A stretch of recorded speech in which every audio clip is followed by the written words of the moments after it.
তারপরে যালিকাল কিতাবু লা রাইবা ফীহি, আল্লাহ বলতেছেন যালিকাল কিতাবু লা রাইবা ফীহি, ইহা এমন একটা কিতাব যে কিতাবের মধ্যে কোনো সন্দেহ নেই, যে কিতাবের মধ্যে কোনো ভেজাল নাই, যে কিতাবের মধ্যে কোনো ডাউট নাই।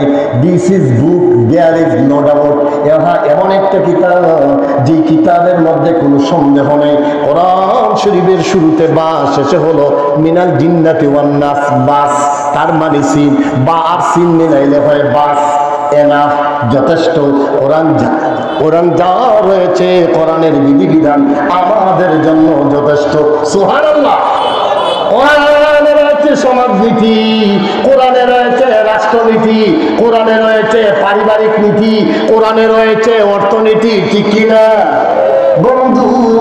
আপনি পরিবার চালাবেন, আপনি স্ত্রীকে নিয়ে চালাইবেন, সংসার চালাইবেন, আপনি আপনার পরিবার পরিজন চালাইবেন, আপনি সংগঠন চালাইবেন, আপনি সমাজ চালাইবেন। কোরআন খুলে দেখেন, আজ থেকে 1400 বছর আগে কোরআন আমাদেরকে সমাধান দিয়েছে। বন্ধু, ইমাম সাহেব চলে যাচ্ছেন, ওই ইমাম সাহেব ফতোয়া দিবেন না? বাদশার বউ তো চলে যাচ্ছে, বাদশার বউর কি অবস্থা? ইমাম সাহেব বললেন ফতোয়া তো হয়ে গেছে। আমি বললাম চন্দ্রটা পৃথিবী সবচেয়ে সুন্দর, আপনারাই আমাকে ভুল ধরাইয়া দিলেন, মানুষ হইল সবচেয়ে সুন্দর। আপনারাই তো বললেন, সবাই নীরব হয়ে গেছে। কয় আমাদের জেহেনে তো এটা ঢুকলো না, আমাদের ব্রেনে তো এটা ঢুকলো না। আল্লাহ পাক রব্বুল আলামিন এমন করে মানুষ বানাইলেন, কিসের চন্দ্র, কিসের তারকা, কিসের সূর্য, সব কিছুর চেয়ে মানুষ সুন্দর। সুবহানাল্লাহ।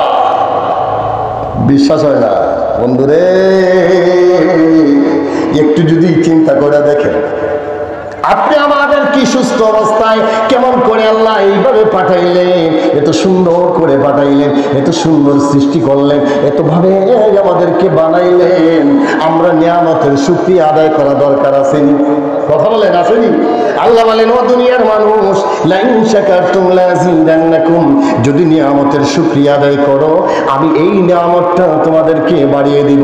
যদি নিয়ামতের শুকরিয়া আদায় করো, আর যদি শুকরিয়া আদায় করো না, আমি নিয়ামত তোমাদেরকে বাড়াইয়ে দেব না। আমাদের হাত নিয়ামত, ঠিক কিনা? আমাদের চক্ষুটা নিয়ামত, ঠিক কিনা? আমাদের পাটা নিয়ামত, আমাদের জবান নিয়ামত, আমাদের বডিটা নিয়ামত, আমাদের জিহ্বাটা নিয়ামত। বন্ধু, কেমন নিয়ামত গো! যদি আজকে চক্ষু আছে দুইটা, আমরা কয়টা চক্ষু আছে? দুইটা চক্ষু আছে।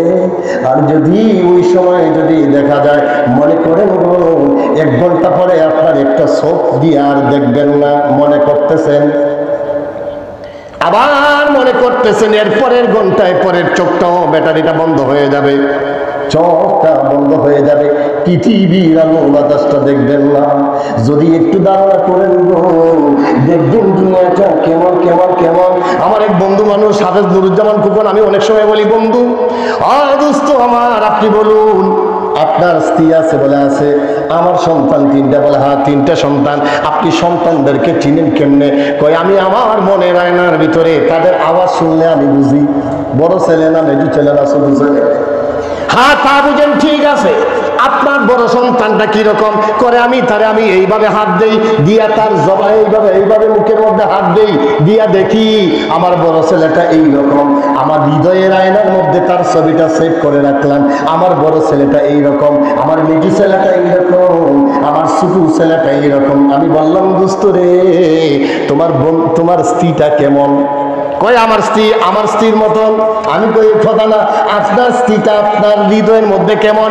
কয় বন্ধু, আমার স্ত্রীটা এমন, আমি যেমন মনে করি আমার স্ত্রীর ছবিটা মনের ভিতরে আঁকলাম, আমার স্ত্রীটা এরকম, কিন্তু মানুষ যে কোন রকম চেহারা মনের ভিতরে একটা বাসে।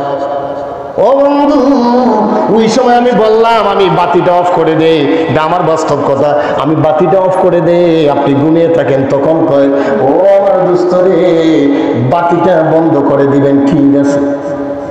বাতি জ্বালাইলেই কি নিবাইলেই কি, ঠিক কিনা?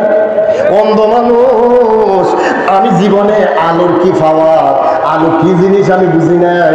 আমার পৃথিবীটা আমার কাছে বন্ধ রে, আমি বাতি জ্বালাইলেও বুঝি না, বাতি নিবাইলেও বুঝি না, আমার চোখ দুইটা অন্ধ। আপনার যদি মনে করেন বাতিটা নিবাইবেন তো নিবান, আমার কোনো অসুবিধা নাই, আমি জন্ম থেকে দুইটা চোখ অন্ধ। এখন বুঝেন, আপনি আমার চক্ষু দিয়েছেন, তিনি কে? ও ভাই, এই চক্ষের কি ভাবা, এই চক্ষের কি ক্ষমতা, একটু একটু গবেষণা